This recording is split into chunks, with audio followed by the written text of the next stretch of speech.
what could be more important than this? We're going to work on how to set goals in life. There's 8 principles we want to work on to become better at this. We're all growing in it. So the first one is thinking short-term and long-term.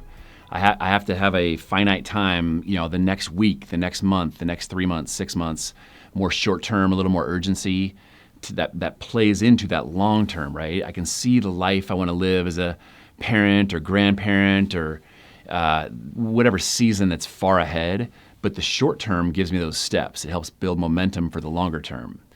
The second principle is making it emotional. When we think long term, this is doing things like a vision board, right? Tying images to the things I want to be, do, and have. These might be character traits of, I want to be someone that's just really generous, really philanthropic, like a giver of time and treasure to the community. I want to be someone that's driven. I want to be someone that travels and that builds things, determined. You have all these character traits. Are they represented visually in a place that inspires you? That's all a vision board is. You can call it whatever you want to call it, but getting these images, our minds think in pictures, so getting the images in front of us, there's a direct correlation to these images and then my ability to act and behave in a manner to get there.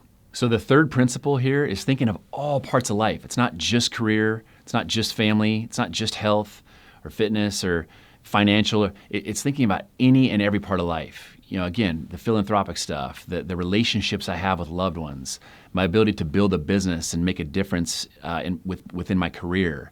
It's getting in touch with any and every part of life. That's what makes kind of the smooth wheel so we cruise. The fourth one is writing this down. It sounds basic, but there is something powerful that happens when a thought goes from our brain to paper. Actually transferring it and writing it down. There's massive amounts of studies that show people that have written goals are that much more likely to actually hit those goals and achieve them.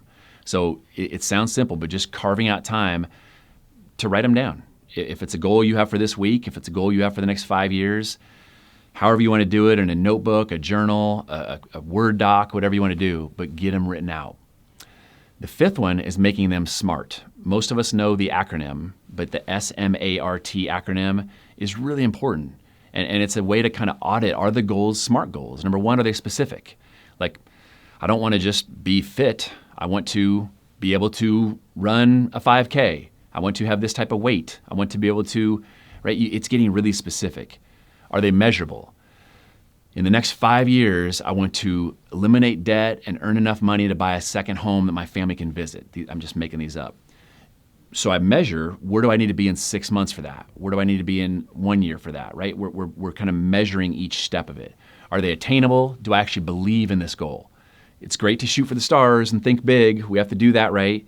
But also, is this something, when obstacles hit, I know I can still accomplish this goal. This is absolutely attainable. I don't need a perfect world to happen for this goal to happen. I know I can attain it. The R, I think of 2 R's. Are they relevant and are they reviewed? So in other words, does this goal actually matter? Am I thinking of this goal because someone else did it? Or is it something that really matters in my life? It's something that I actually care about. Is it a relevant goal in my world? And then the other R I like to think of is, do I review it? It's one thing to make goals and then just let them collect dust. But maybe twice a month, we make a little date on our calendar where we grab a snack, we grab a drink, and we sit there, we meditate on them, we think about them, we pray it in, we actually review those goals. And then the T, of course, is there a time frame? So I don't want to just be fit. I don't want to just eliminate debt. I don't want to just write a book or do X amount of business. I want to do it by this date. And so you try to create a time frame that's going to push you to accomplish it by then. All right, number 6, focusing on the things we can control. This one is a tough one for humans. It sounds so easy, right? But all these things in the world, the weather, government, just certain politics, corporate policies, you name it. There are so many things on a day-to-day basis we just can't control. And it's hard to not get sucked into some of that stuff emotionally. And so how do I just let go of that and keep my eyes focused on the things I can absolutely control? It's a daily practice. To me, I think waking up, our morning routines have to be, okay, what specifically is within my control that I'm going to focus on today? The 7th one is just milestones with rewards. Make it fun. Like, this stuff is sometimes we can take it so serious, right? How do we just have little fun rewards?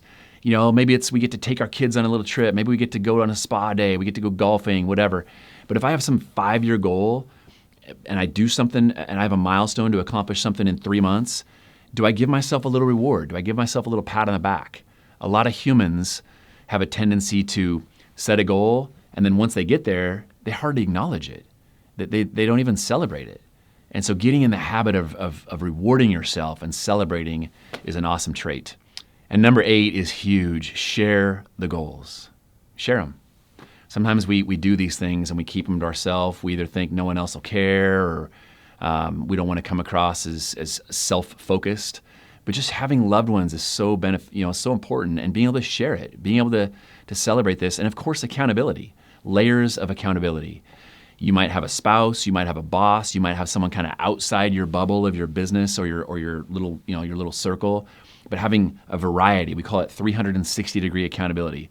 The more accountability we have, the more likely we are to follow through and hit that result. And I'm talking healthy accountability, not the guilt stuff, but people that are encouraging us, cheering us on, believing in us.